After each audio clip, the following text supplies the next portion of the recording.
Komputer pertama kali ditemukan oleh Charles Babbage, yaitu pada tahun 1942. Ia adalah seorang ilmuwan matematika yang berasal dari Inggris. Ia menciptakan komputer generasi pertama yang disebut sebagai komputer dinosaurus. Karena ukurannya yang relatif besar, mirip komputer induk atau komputer utama. Ciri-ciri komputer generasi pertama. Komponen elektronikanya terbuat dari tabung hampa. Program dibuat dengan bahasa mesin. Programnya masih menggunakan bahasa mesin dengan menggunakan kode 0 dan 1 dalam urutan tertentu. Sifat-sifat komputer generasi pertama. Ukuran yang besar, memerlukan banyak pendingin, prosesnya relatif lambat, kapasitas untuk menyimpan data kecil.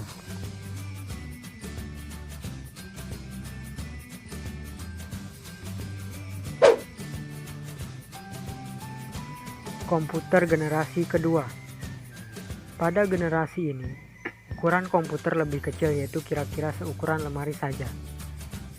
Pada era ini juga manusia telah mengenal printer, memori, disket ataupun sistem operasi. Komputer generasi ini digunakan untuk proses data di bidang perniagaan, universitas, dan militer, juga di perusahaan khususnya dalam bidang bisnis. Ciri-ciri komputer generasi kedua. Komponen elektronikanya dari transistor. Program dibuat dengan assembly language, common business oriented language, formula translator, dan algol. Sifat-sifat komputer generasi kedua. Ukurannya relatif kecil, tidak banyak mengeluarkan panas, telah mengenal magnetic tape dan magnetic disk untuk menyimpan data, mulai mengenal teleprocessing, proses relatif cepat, kapasitas untuk menyimpan data semakin besar, tidak menggunakan tenaga listrik sebesar generasi sebelumnya, memori masih cukup kecil tapi masih lebih besar dibandingkan dengan komputer sebelumnya.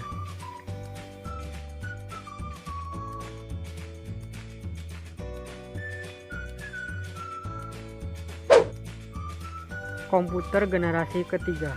Komputer generasi ketiga merupakan perkembangan yang paling pesat dari perkembangan komputer yang ada. Komputer generasi ketiga dibuat dengan menggunakan beberapa komponen dalam satu tempat. Komputer jenis ini dapat digunakan untuk multiprogram. Ciri-ciri komputer generasi ketiga. Komponen elektronikanya dari integrated circuit yang berbentuk lempengan atau sheet. Program dibuat dengan bahasa tingkat tinggi. Sudah menerapkan konsep multiprocessing dan dapat menjalankan program lebih dari satu multiprogramming dalam waktu yang bersamaan. Dapat berkomunikasi dengan peralatan lain untuk melakukan komunikasi data seperti telepon dengan komputer. Sebagai titik awal fenomena mikrokomputer, komputer menjadi lebih kecil dan lebih murah. Konsep time sharing diperkenalkan. Komputer generasi keempat. Komputer generasi keempat adalah komputer yang kita temui saat ini. Ukurannya yang lebih kecil membuat komputer pun lebih sederhana. Media penyimpanan komputer generasi ini lebih besar dibandingkan generasi sebelumnya. Komputer generasi ini sering disebut komputer mikro. Ciri-ciri komputer generasi keempat. Komponen elektronikanya dari miniaturisasi yang disebut LSI. Mulai mengenalkan Parallel Scale Integration. Mulai dikembangkan suatu jaringan komputer lokal yang menggunakan Attack Research Computing Network. Telah menggunakan metal oxide semiconductor. Sifat-sifat komputer generasi keempat. Ukuran relatif lebih kecil. sudah menerapkan multiprogramming dan multiprocessing, mengenal database management system.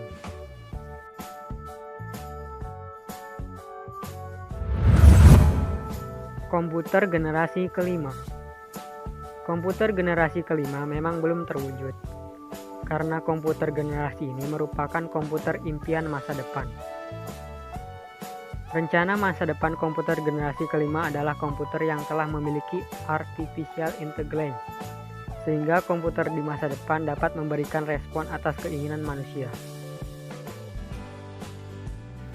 Ciri-ciri komputer generasi kelima. Komputer generasi ini masih dalam tahap pengembangan dan pemakaiannya belum banyak. Pengembangan komputer generasi ini dipelopori oleh negara Jepang. Komponen elektronikanya menggunakan bentuk paling baru dari chip PLSI. Program dibuat dengan bahasa programming logik dan list prosesor.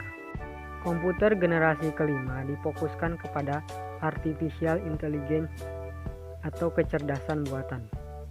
Sifat-sifat komputer generasi kelima: dapat membantu menyusun program untuk dirinya sendiri, dapat menerjemahkan dari suatu bahasa ke bahasa lain, dapat membuat pertimbangan-pertimbangan logis, dapat mendengar kalimat perintah yang diucapkan serta melaksanakannya, dapat memilih setumpuk fakta serta menggunakan fakta yang diperlukan, dapat mengolah gambar-gambar dan grafik dengan cara yang sama dengan mengolah kata. Misalnya dapat melihat serta mengerti sebuah foto.